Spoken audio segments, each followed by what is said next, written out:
Welcome to the Phoenix Prosperity Podcast, where wealth meets legacy. Join your host, Tim Fergestad, as we explore the journeys of Phoenix's finest to success and beyond.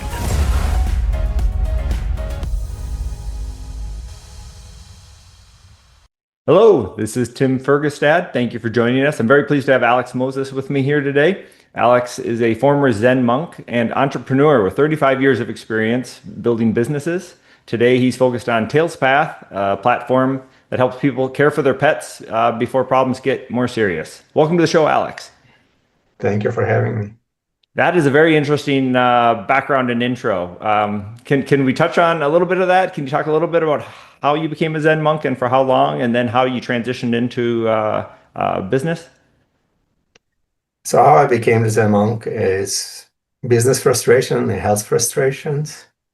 Okay. So I literally started losing it. I had 2 strokes, heart attack. Oh, My gosh. back went off. I was fully paralyzed. I couldn't move. Oof. So while I was laying in bed, a lot of thoughts were coming to my head. Why would I want to change? Right. And since I was a spiritual kid my whole life, I remember myself. And I always like into yin yang. It's just like everywhere. It's even on my Sure. phone. I have a tattoo on my arm. It's like everywhere when I have a sign here. So always I got deeper and deeper to figure out what it actually means and where it came from. I learned it's from Taoism. Right. And I kind of got into Tao Te Ching and Zen, the Soto Zen, which is the largest religion in Japan. It's kind of was interesting. And that was all going through my head while I was laying in bed, couldn't move. And I Right. Where would where have where to, was this? it was in Where were Los you? Angeles. You were in LA at the time? Okay. Yeah. And I just wanted to escape. I was looking for escape. And I went there for a few days to see if it's something for me. And it's like after 3 days, I thought I was in heaven. I Huh. felt like the most amazing. I didn't have any pain. I didn't have any problems.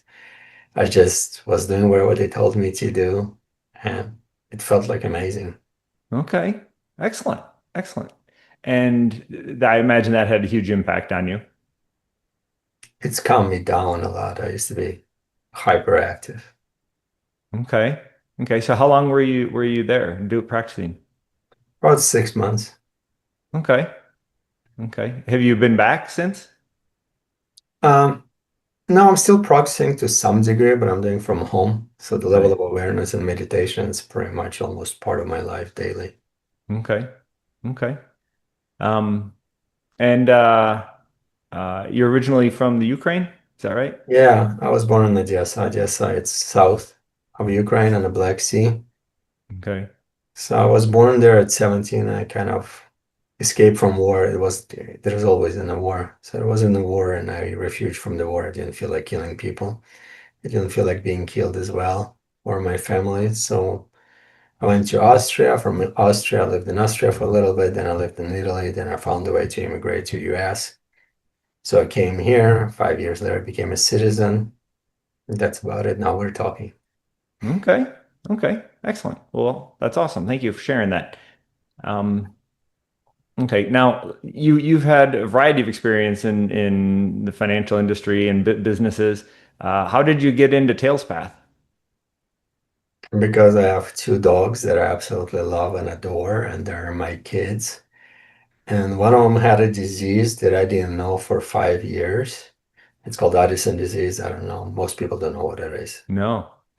JFK actually had Addison disease. It's when your liver, I mean, not liver, when your kidneys don't produce enough cortisol, Okay. make you pretty much depressed. So you have to be on medicine and shots for the rest of your life. So that Huh. was kind of frustrating for me. And I thought myself a semi-intelligent person. How come I couldn't prevent it or Well, learn about it earlier than after five sure. years of my dog's life, who was like suffering for 5 years? Well, I'm sure that's hard to diagnose. I mean, how do those symptoms present in canine? It's depression. He was vomiting. He had like constant like diarrhea. He was like Wow. always in the crate. So I just thought he just low energy dog. And, I didn't know any better.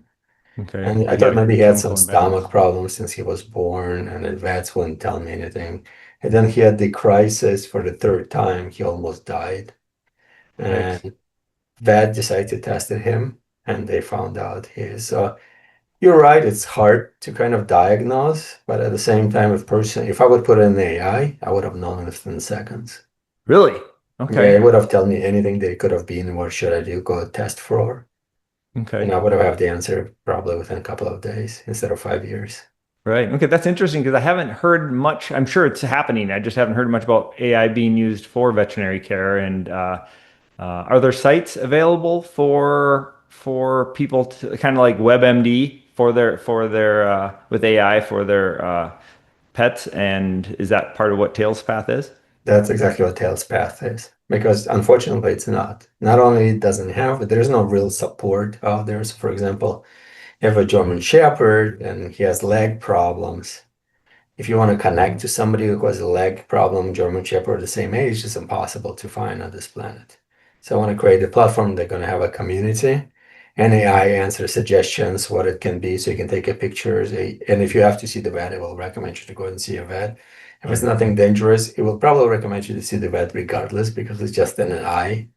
Hmm. But it will give you like some solutions you can take if it's not emergency because sometimes it's really minor. Like if my Right. dog had like allergic reaction, I didn't know what to do. I went to AI, he told me what to do within 2 days. He was fine. So it saved me Okay. $400 of going to vet. But the most important what it helped me with, it's remove this anxiety and uncertainty, what the problem is. Right. So if you think of 24/7, you have somebody that you love, you have a problem with, you can have the answer instantly. Right. Right. Um, I've heard of certain dogs and breeds and sizes with anxiety, right? And they have like these vests and stuff they can put on. They seem Yes. to help and things like that. Can you talk a little bit about and dogs are by their nature, all the different breeds are they're inbred and they have a lot of recessive disorders and stuff. Um, so can you talk a little bit about which ones are particularly prone to uh, anxiety, seeing how you had to look into it? What breed is your dog? So I have two basset hounds. Okay. So one is like 60 pounds, one is 70 pounds. So Okay. they're completely different. One is European and one is American. So Americans have a shorter ears and they're a little bit smaller, and the Europeans have huge ears. His ears Okay. like this big. And he's bigger. He's like 70 pounds. Huh. So Okay. so they're a little bit different. Again, I'm not a vet. That's not my expertise. I'm an entrepreneur who have problems with dogs and I want to have the answers, what to do and how to do it. Right. So I don't know a lot about anxiety. Again, this is not my expertise. My Okay. expertise is technology Sure. and solution and human behavior because by nature I'm a human behaviorist. To understand why people behave, and my goal is to remove the anxiety for people and improve the quality of life and prolong their life of their pets. Right. Right. Okay. Well, that's great. And that's directly impacting the lives of your pet. 91 million people in USA alone. Right. That's huge. That's huge. And it's not that difficult to take some first steps on it. But as you said, yeah, getting some quick help is the first step. I even used AI myself for my dog a week ago, when we came back from our trip, and so I have a golden doodle. So she's most golden doodles are it's called an F2B, a second generation back cross to a poodle. So it's actually 25% golden retriever and 75% poodle, but mine's half and half, first generation. And a lot of it has that, I think it's called hybrid vigor, right? Where you get rid of a lot of the recessive mutations when you get sort of a mutt, when you outbreed them a little bit. So the hybrid vigor, they're a little bit bigger and healthier than the breeds generally are by themselves.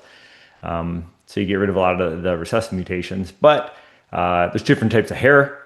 You have poodle hair and you have retriever head, so hair. So one sheds and the others need to be cut. But they get with age, like retrievers get it. Mine is getting bumps, right? These little lumps and stuff that show up on elderly dogs, which are usually lipomas and other sort of benign growths. But there's one that was coming up quickly, right? And so I went on to AI and I asked, right? I said, what are the indicators for whether or not I need to take my girl in to the vet? And it gave me a really good breakdown of all the different reasons and indicators for if it's based on its size and its growth rate and all sorts of things like that, and all the different potential options and stuff. So we have an appointment for this week. Yeah. So that's it. That's pretty much the whole idea, is to put your mind to ease. On my platform, there's also going to be communities, so you can actually connect to the people who have the same breed as you have, the same combo with the same problems. They know how Right. they dealt with it. So it can give you that instant connection to somebody who's like you, dealing with the same problem. That the human behavior, we psychologically attracted to people who have the same problems we do. Sure. Like you literally might don't like anybody in town you live in, but if you're gonna go to Spain and you meet somebody in Spain from the same city, all of a sudden you're friends. Right. Right.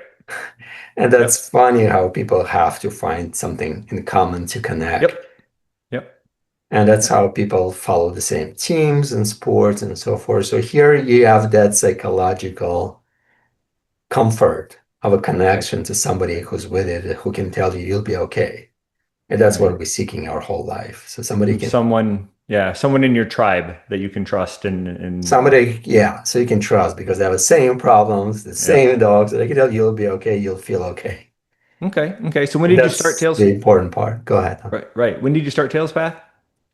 I just started a few months. We're still in a lot of like in development, under development. It's Okay. pretty robust project. So we're not even in beta yet. Oh wow. Okay. Okay. So if people want to learn more about it, where can they go and how could or do they have to wait? They probably would have to wait unless there's nothing. It's a lot more. It would take me years probably to get it even to beta state. Oh wow. Okay. It's very complex. People think it's so easy to build technology today because they're watching what's going on. But just to remind you, ChatGPT took 15 years to actually become ChatGPT. So some technologies are a lot more complex, take a lot longer to develop than most people think. Okay.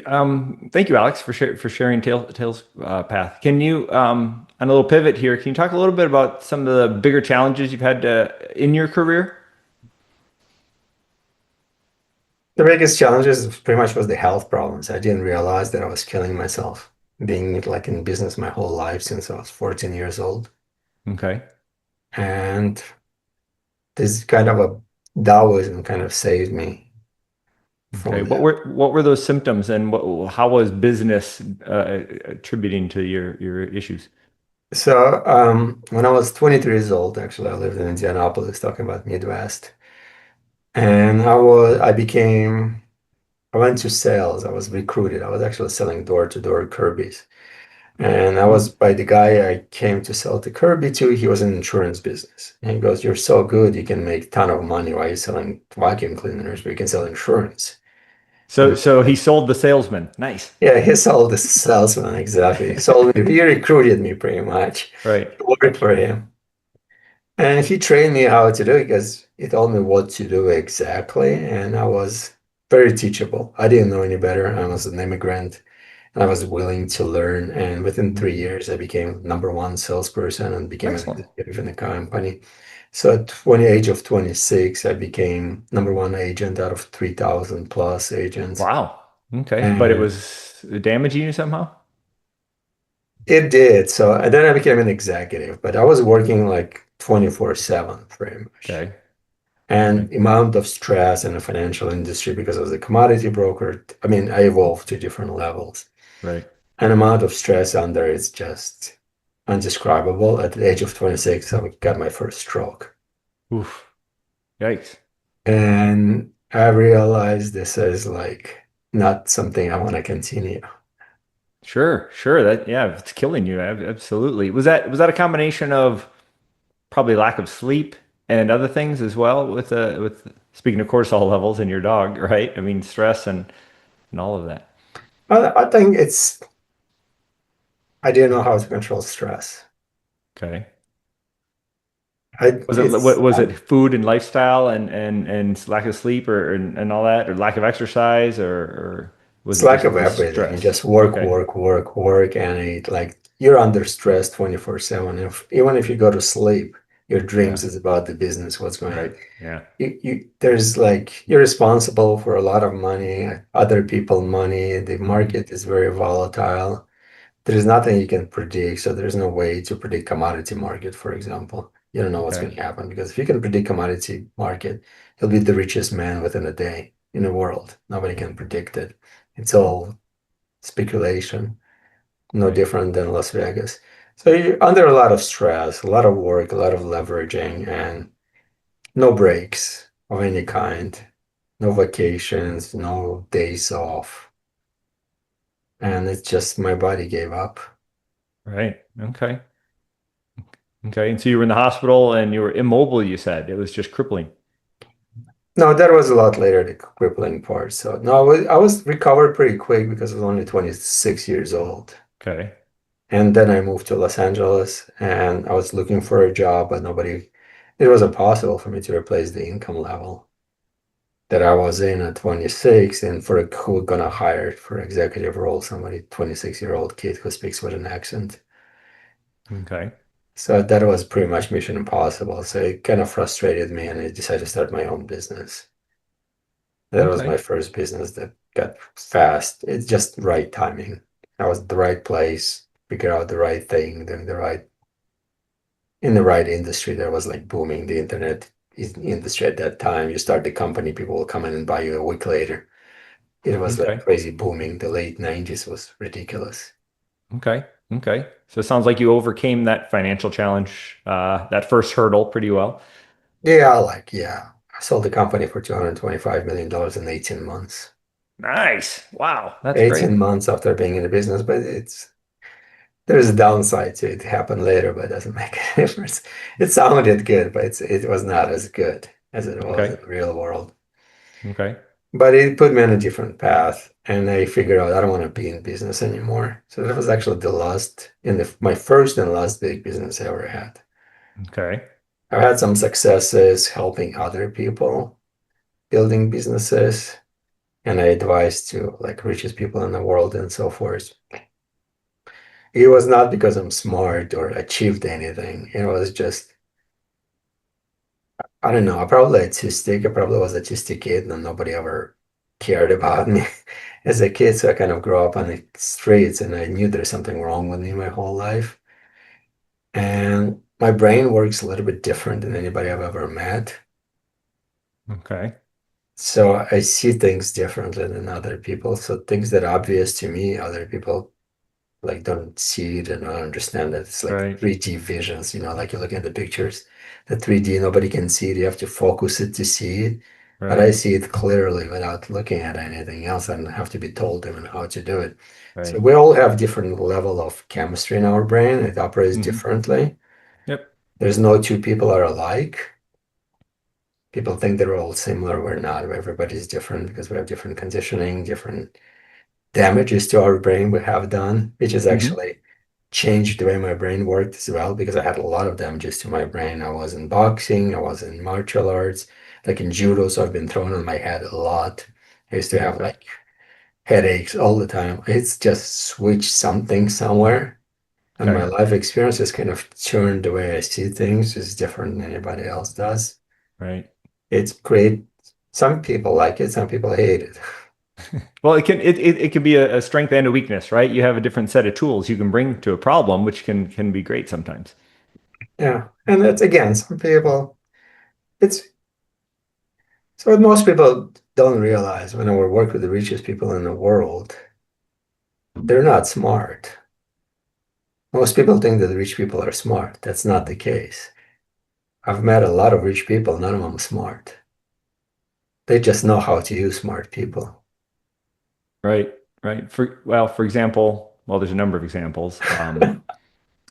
The saying is right, the A students work for the B students as managers, and the B students work for the owner of the company who's a C student or something. Yeah, Right. probably. Yeah, Right. usually that's usually the case. The smartest people usually Right. make the least money.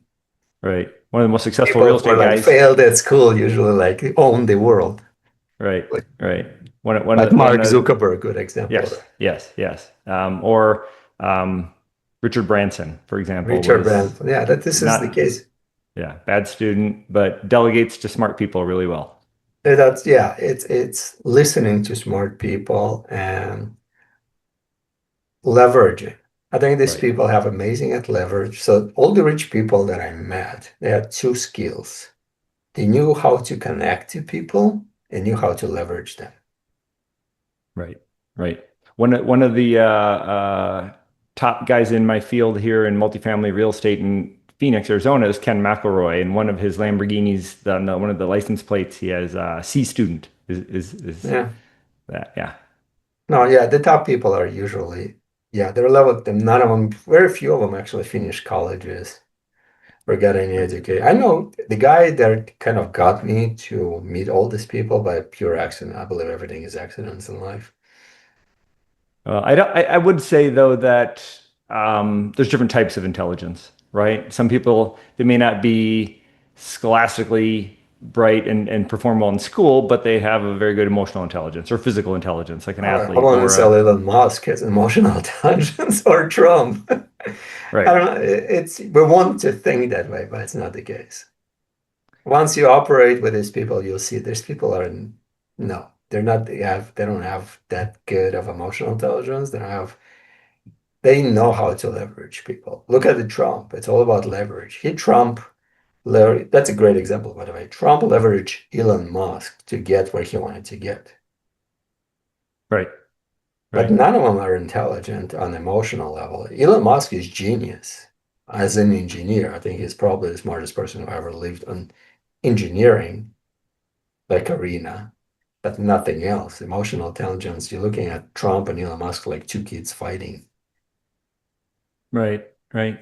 So, okay, pivoting back to sort of animals and legacy plans for yourself, right? So I think you've had enough of people, you told me earlier, and can you talk a little bit about uh, what sort of lasting impact you want to have? Um, so following the Mark Twain, I always like Mark Twain since I Yeah. was a kid, and his one famous saying that the more I could get to know people, the more I love dogs. So I Yep, love that's a my great. dogs more than people because it's like unconditional love. Yep, They always love you. They're always happy to see you, yep, regardless what you do. You neuter your dog and he still loves you. yep. I've never had any friends that I would neuter that would love me. I don't think there is a man alive. But dogs have that unconditional love. And if I do something, I'd love to create something for my dog. So even the Tailspath, it was literally creating as a solution for myself. Okay, I was not trying to solve the market problem. I'm not trying to build a multi-gazillion dollar company and make $1 billion a day. I don't care about it. All I was trying, is still am trying to solve my own problems. So if there's something okay, wrong with the dog, I want to connect to somebody and figure out what needs to do and to right. remove that stress and put myself at peace. Okay. Get a community of support for people and their pets. Exactly. With these solutions to the problems, if it's available instantly or connect you to the right people. So the platform will connect you to vets. So you can Right. literally talk to vets like within a minute or two. You don't have to wait for an appointment. Oh, nice. Okay, that sounds great. I like that idea too. So, Alex, reflecting on your journey, what do you wish you knew sooner about building a life of success? All the problems are in our heads. Okay, yes, that's a great one. And nobody on this planet will lie to you as much as you lie to yourself. Ah, that's some good deep Nobody stuff, will betray you as much you will betray yourself. right? Your brain is not necessarily your friend. It's your enemy, 100%. That's why I'm telling you that that's why the richest people in the world are not smart. That's the only way you can be successful. So people like me cannot be billionaires because I'm just too smart for my bad. Too smart for your bad. I like that. So, Alex, if people would like to connect with you and learn more, what can they do? LinkedIn is the best way to get in touch with me. That's pretty much the only social media that I'm kind of a part of. Okay. And I don't know if you figured out I'm not a very social person. Right. Right. By choice. Did that happen? Was there an inciting incident or did that just sort of gradually happen over time? It's happened over time. Yeah, I was a very social kid, Right. very extroverted, and I turned introverted because of all the problems that I was facing with the businesses, with people, friends, and like a lot of disappointment because I had like ups and downs. I could have, $20 million in my checking account. The next day I could be broke and all your friends Right. disappear the same day. Right. And you think, okay, so the only reason people talk to you because you have money. Once you have no money, nobody cares for you anymore. It Right. happened to me a few times through my life, and I just decided like, animals don't do that to me. Okay. Yeah. Yep. Animals. Yeah, for sure. For sure. Okay. Well, Alex, was there anything else I should have asked you want to share? I don't know. Maybe cover actually were my expertise Please. Yeah, because sure. the only expertise I've developed in 40 years in business is actually understanding people. That's the reason I'm dealing with dogs because human behavior is extremely complex. Okay. There's no two people alike. Right. And I structure and build everything around human behavior because everything I do is trying to remove stress for people, including the Tailspath. The whole idea Okay. of Tailspath is to remove for people stress and anxiety.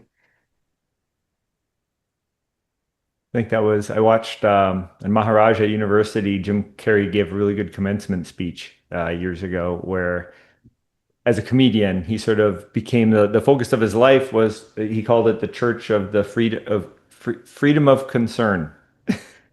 He was trying to get people to not be so stressed and just try to get them to enjoy life without all the stress. I like that. Yeah, no, 90% of your problems are come from stress. Like since I removed stress from my life, I haven't had any major Which problems and I'm pretty good shape. I can like do 50, 60 push-ups. And I'm in my mid 50s, so I'm physically in a good shape. I go to gym like 6 times a day. I mean, a day, 6 times a week. I walk a lot, like minimum 10,000 steps, sometimes 20, 30,000 steps in a day right, as I move a lot. And I realized the stress is like cause of all the problems, whether right. it's a marriage, whether it's a business, whether it's psychological, everything comes Well, from stress. yeah, yeah. The kind of like you said, Alex. A lot of it's kind of the stories you tell yourself about what's happening too. Yeah, but yeah, you are the biggest liar you're ever gonna meet. And once you learn that and like accept it, that's very hard to do, by the way. It took me like 8 years to do that. Like of a hard work, daily meditation, just applying to Right. myself. Right. Recognizing the thoughts in your head Yeah, it's independently. just everything is a lie. Like everything you think is a lie. It's just the combination of somebody else's words. That's all it is. Every single thought you have is literally a combination of somebody else's words. It's not even yours. You just create a thought out of some information that you heard or seen or read. And you're trying to put or conditioned. Doesn't make any difference. Because even English language is not your language. Somebody taught you that language.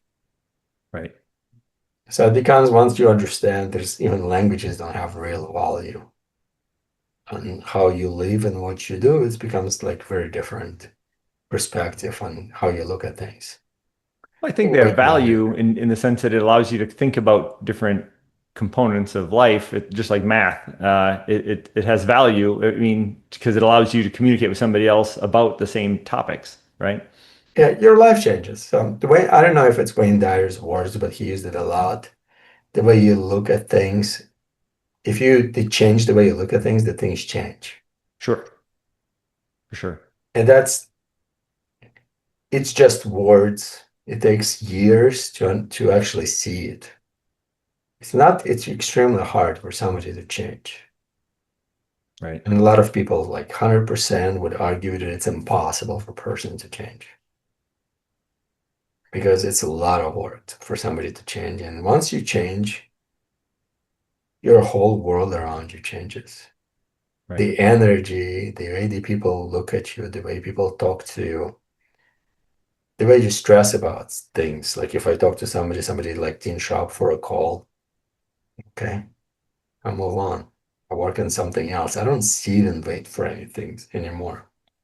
Right. Do you think that like is that a Zen thought that it's just really hard and most people struggle to do it, or is it maybe that a lot of people don't want to change or don't know they can? So the hardest thing since the beginning of time, according to Greek mythologies, I don't know if it's Socrates or Plato who said it first. That's kind of we wouldn't know. To know thyself. That's Socrates, right? Some people say Socrates and some people say Plato, but Plato was a student of Socrates, so we would never know who said it. And Socrates was actually illiterate, so he didn't write anything. Everything was written was by Plato from Socrates. It is again looking at the truth. What is the truth? All we do is just repeating what we learned from somebody else's opinion, which is in reality, there's no way we can say that what is or true. our experiences. Yeah, 2,500 years ago, how would we know who said it? Plato or Socrates? Sure. But I think he was credited with it, but who knows? Yes. Yeah, but that's the whole thing. We create these little wars in our heads. Who said it? It's irrelevant who said it. The idea is people care about other people's opinions of what they say instead of understanding themselves, why they even care. Right. I recently heard or read Emerson's change on that, and it was trust thyself, which I liked that the idea behind that as well. Yeah, trust thyself. It's very spiritual teachings. It's a little more empowering, I think. Yeah, because more faith. You have to trust into I am. So if you believe in God, you have to trust in God. The trust in God is trust in yourself because God lives inside of you. Right. So it's kind of a like transition into spiritual realm. Trust yourself. It's actually Edison was an extremely spiritual person. Right. Back then, actually, everybody believed in God like crazy. So it's just believe that you're like on the path, and that's your platform, your game, your life is your game, and you're just on the platform. Just enjoy the game instead of stressing about it, because there is no winning or losing. Right. We're all gonna die. Yep. That's the end. That's where we're going to. Right. That's why I like Buddhism a lot, because it's so realistic. But the first thing you go to Buddhism, that's what you learn. Right. You get old, you get sick, you die. That's the first thing you learn before you learn anything else. Yeah. So there's never going to be a better day and a better moment than right now. Right. Because tomorrow you're not going to be as young, you're not going to be as healthy, and you can be closer to your death. So the moment you realize that and start enjoying every moment of it, the life becomes different. You're never going to be as young as you are right now. Never. Yep. Or as healthy, or as good looking. Well, I'll debate that one. I think I'm getting more and more charming every year. Again, lies we tell ourselves. All right. All right. Well, on that note, that was great. Thank you. Thank you, everybody, for listening and watching. Thank you very much, Alex Moses, for joining me today. I appreciate you coming on the show, sharing your story and insights into Tailspath, as well as life and meaning. This is a deeper one today. Thank you. Thank you. Inspired by our guests? Visit PhoenixProsperityPodcast.com/guest and join us on the show and share your success story with Tim. The spotlight awaits.